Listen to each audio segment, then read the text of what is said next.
Hello friends, welcome back to my YouTube channel. तर आज मी बनवणार आहे कंटोळीची भाजी। त्यासाठी आपल्याला अगोदर स्वच्छ धुवून घ्यायची आहे।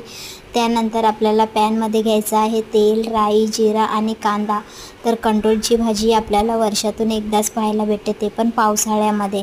तर आपल्याला टाकायचा आता कढीपत्ता, हिरवी मिरची आणि चांगला फ्राय करून घ्यायचा आहे। त्यामध्ये आता आपल्याला टाकायचं आहे लसूण टाकायचं आहे आणि कांदा चांगला लालसर होईपर्यंत फ्राय करून घेतलेला। आता आपल्याला टाकायची हळद आणि कंटोळीची भाजी टाकायची आहे, ती चांगली एकजीव करून घ्यायची आहे। एकजीव करून झाल्यानंतर आपल्याला त्यामध्ये चवीनुसार मीठ टाकायचं आहे आणि 10 ते 15 मिनिटं वाफेवर शिजून घ्यायची आहे।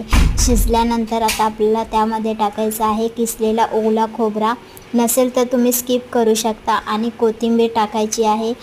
तर कंटोळीची भाजी मी सर्व केलेली आहे। कशी वाटली कंटोळीची भाजी? तुम्ही पण नक्की एकदा ट्राय करा।